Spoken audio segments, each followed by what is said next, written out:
guys, welcome back to the channel. So today's video was requested by my best friend of Shauna. She's currently a full-time student and she's working and doing research right now, so it's definitely a lot to balance. Similarly, I'm working full-time as well as trying to do YouTube, and on top of that trying to handle my own personal life. So balance and work-life balance is something that's definitely on top of my mind. So in today's video, I'm going to be sharing with you guys 6 tips that have helped me maintain work-life balance. Also guys, please make sure to watch the whole video throughout because I'm going to be sharing some tips and strategies that are going to kind of build on top of one another, so you guys can get a sense of not only the tips and strategies but also how to achieve a mindset to help you accomplish all of your goals. With that, let's get on to our first tip.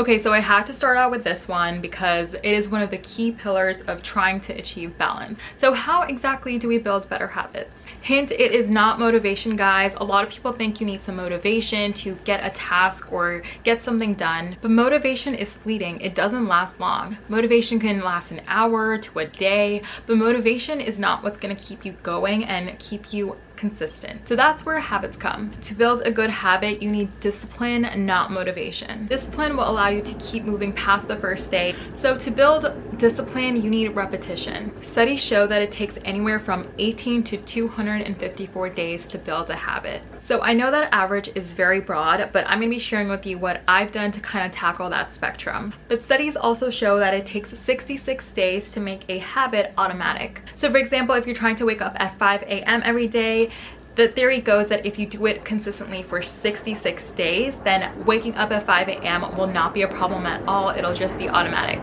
So what I usually do to make a habit stick is I try to do it consistently for 2 weeks.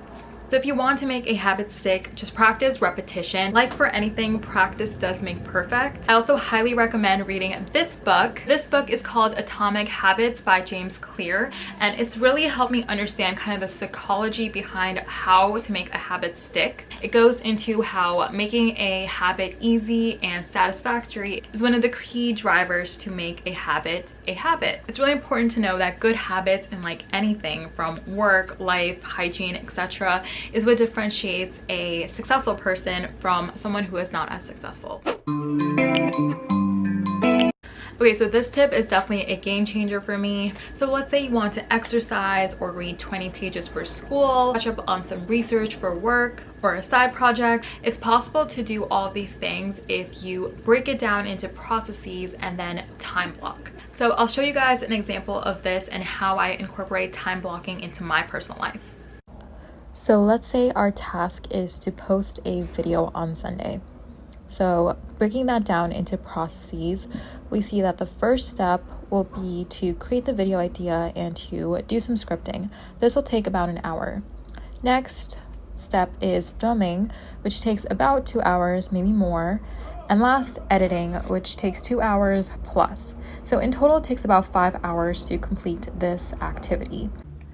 Now that I have this information, I know exactly how long it's going to take me to complete this task, and I can easily block it into my schedule. So you can use this strategy in any part of your life, from dedicating 1 hour to exercise or 30 minutes to self-care. The trick is to really see the time needed to complete these tasks. Time is really money, guys, so make sure you're utilizing your time wisely and to your advantage. So the next tip is a great segue from time blocking because it is organization. You definitely need to be a level of organized to be on track. Again, organization, you kind of have to do trial and error and customize it to your own preference. But my organization style is a little bit disorganized, I will tell you. I kind of like to use a little bit of everything. So for example, I use this notebook where I write down any to-dos for the day or any random thoughts, or if I have any YouTube ideas, I'll kind of write them down here. I then use my daily planner. This is one of my favorite planners. It is a passion planner. So I use this planner to write down my day-to-day activities and time block. So here's my planner. This is kind of the layout of the planner. It is broken down by days as well as the hours, and this is where I incorporate my time blocking. As you can see, the Sunday, November 1st, which was daylight saving times as well, I made it an off day, so I had nothing there. It was really relaxing. And here is Monday, which is today, the day I'm filming, and I scheduled out work and film. So this is a great visual to kind of see how my week will go. I still have to do the rest of the weeks, but I really like this. There's also these personal to-do lists down here, a work to-do list, and a this week's focus section, as well as good things that have happened. So it's definitely a very positive planner. You also have quotes here, which is kind of cool.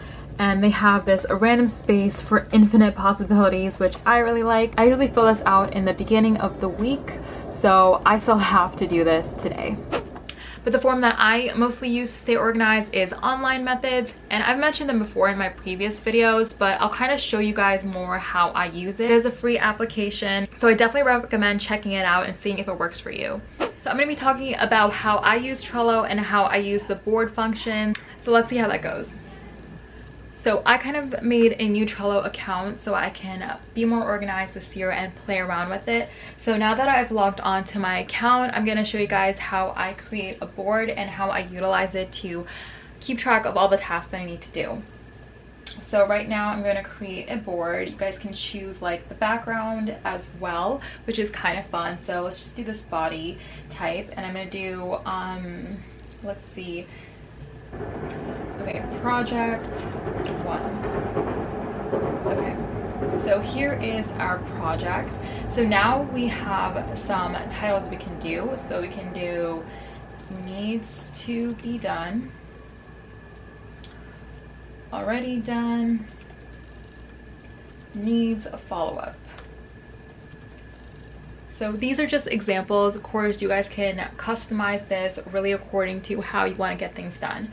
So I'm going to add a card that says need to figure out filming schedule, need to do laundry, whatever. And you can also assign these tasks a date, so you can be aware of it. So let's say I want to set this in for the 4th. You can save, and you can also set reminders here. Okay, so it kind of shows when it is due right here. And the neat thing about Trello is that you can easily move it to your different tabs. So let's say it is November 4th and you have done your laundry, you can move it to the already done. And let's say you need help trying to figure out your filming schedule, you can do need follow-up. You can also invite people to see your boards and collaborate across. So it's really easy and efficient to use. Trello can also be used on your phone, which is the most convenient part because it's always accessible even on the go. So we all know that distractions kill our time. If we only have 30 minutes to do something, spending 5 minutes on Instagram or YouTube is just not going to be effective. So there are so many strategies that you can implement to be more efficient with your time and to be more effective. But one thing that I used throughout college was the Pomodoro method. So the first thing you have to do is set a timer for 25 minutes.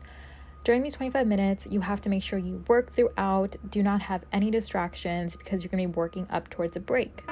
So here your alarm has rang, so now it's finally freedom, time for our 5-minute break. Okay, so the 5-minute break is coming to an end, but after I have my 5-minute break, I'll set another timer for 25 minutes, work through that, again, no distractions, and then set another break that's either 5 minutes or 10 minutes. So I personally like to kind of increase my break time as I complete the 25-minute mark.